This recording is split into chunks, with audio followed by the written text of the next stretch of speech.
ಹೇಳಿತ್ತು ಅದು ಒಳ್ಳೆಯ ವಿಷಯ, ಅದನ್ನು ನಾವು ಸ್ವಾಗತಿಸ್ತೇವೆ. ಬರೀ ಅರೆಸ್ಟ್ ಅಲ್ಲ, ನ್ಯಾರ್ಕೋ ಅನಲೈಸಿಸ್ ಟೆಸ್ಟ್ ಕೂಡ ಮಾಡಬೇಕಾಗುತ್ತೆ, ಅದು ನಮ್ಮ ವಿನಂತಿ. ಇಲ್ಲ ಇಲ್ಲ, ನಿನ್ನೆ ನನ್ನ ಮೇಲೆ FIR ಆಗಿತ್ತಲ್ಲ, ಅದಕ್ಕೆ ವಿಚಾರಣೆಗೆ ಬಂದಿದ್ದೆ. ನಾನು ರಿಟರ್ನ್ ಸ್ಟೇಟ್ಮೆಂಟ್ ಕೊಟ್ಟು ಬಂದಿದ್ದೀನಿ ಸರ್. ಷಡ್ಯಂತ್ರ ಏನೇ ಇದ್ರು ಅದನ್ನ SIT ಅವ್ರು ಹೇಳ್ತಾರೆ ಸರ್. ನಮಗೆ ಅದಕ್ಕೆ ಅವರೇ ಉತ್ತರ ಕೊಟ್ಟಿದ್ದಾರಲ್ಲ, ಅವೆಲ್ಲ ಇದಕ್ಕೆಲ್ಲ ಊಹಾಪೋಹಗಳಿಗೆ ದಯವಿಟ್ಟು. ಹಿಂದೆ ಸಾಕಷ್ಟು ಜನ ಇದ್ದಾರೆ ಅಂತ ತಪ್ಪೊಪ್ಪಿಗೆಯಲ್ಲಿ ಆಯ್ತು, ಅದನ್ನ ಹೌದು, ಅದನ್ನ ಬಹುದು ಗಿಹುದು ಅಲ್ಲ, ಅದನ್ನ ನೀವು ಬಹುದು ಅನ್ನೋದು ಬೇಕಾ, ಖಚಿತವಾಗಿ ಬೇಕಾ? ಖಚಿತವಾಗಿ ಹೇಳಬೇಕು. ಅದಕ್ಕೆ SIT ಅವರೇ ಉತ್ತರ ಕೊಡ್ತಾರೆ. ಆಮೇಲೆ ನಮಗೆ SIT ಕರೆದ್ರೆ ನಮಗೂ ಅವನಿಗೆ ಏನು ಸಂಬಂಧ ಸಂಪರ್ಕ ಅನ್ನೋದನ್ನ ಖಂಡಿತ ಎಲ್ಲರೂ ಕೂಡ ನಾವು ಹೇಳ್ತೀವಿ.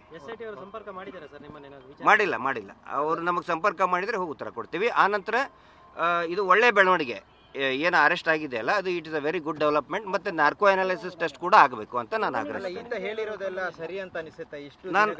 ನಾನು IO ಅಲ್ಲ sir, I am not an IO. ನಾನು ಹೋರಾಟಗಾರರಾಗಿ ನೀವು ಈ ರೀತಿಯಾಗಿ ಒಂದು ಧರ್ಮಸ್ಥಳದಲ್ಲಿ 106 ಶವ ಹೂತಾಕಿದ್ದೇನೆ ಅಂತ ಹೇಳಿರುವಂತದ್ದೆಲ್ಲ ಸರಿ ಅಂತ ನೋಡಿ, ಅದನ್ನೆಲ್ಲವೂ ಕೂಡ ಅದಕ್ಕೋಸ್ಕರನೇ ತನಿಖೆ ಅಂತ ಮಾಡಿದೆಲ್ಲ. SIT ಉತ್ತರ ಕೊಡ್ತದೆ, ಖಂಡಿತ ಇದಕ್ಕೊಂದು ಜಯ ಸಿಗ್ತದೆ. ಮತ್ತು SIT ಆಮೇಲೆ ಇನ್ನೊಂದು, ದಯವಿಟ್ಟು ಸಾರ್ವಜನಿಕರು, ಈಗ ಸೌಜನ್ಯ ಪರ ಹೋರಾಟಗಾರರಾಗಲಿ ಜನಸಾಮಾನ್ಯರು SIT ಬಂಧಿಸಿದ್ದಾರೆ ಅಂಥೇಳಿ SIT ಮೇಲೆ ಯಾರು ಕೂಡ ಸಿಟ್ಟಾಗೋದು ಅಥವಾ ಆಕ್ರೋಶ ವ್ಯಕ್ತಪಡಿಸೋದು ಮಾಡಬೇಡಿ. ಯಾಕಂದರೆ SITಗೆ ಅದರದೇ ಆದಂಥ ವಿಧಾನ ಇದೆ, ಇನ್ವೆಸ್ಟಿಗೇಷನ್ ಪ್ಯಾಟರ್ನ್ ಇದೆ.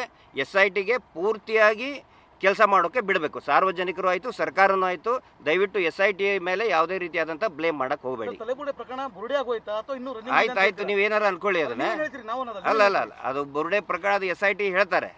SIT ಹೇಳಿದ ಮೇಲೇ ಇದನ್ನ ಮಾಡಬೇಕು. ನಾವು ಇನ್ವೆಸ್ಟಿಗೇಟಿಂಗ್ ಆಫೀಸರ್ ನಾವಲ್ಲ. ಆಯ್ತು ಸರ್, ಥ್ಯಾಂಕ್ ಯು. ಯಾರು? ಸೌಜನ್ಯ ಹೋರಾಟಗಾರರಿಗೆ, ಸೌಜನ್ಯಗಳಿಗೆ ಜಯ ಸಿಕ್ಕೇ ಸಿಗುತ್ತೆ. ಆಗುತ್ತೆ ಇಷ್ಟೇ. ಅಯ್ಯೋ, ನೀವು ಹೋರಾಟಗಾರ, ನಾವು ಸೌಜನ್ಯ ಹೋರಾಟಗಾರಲ್ಲ, ಅದಕ್ಕೆ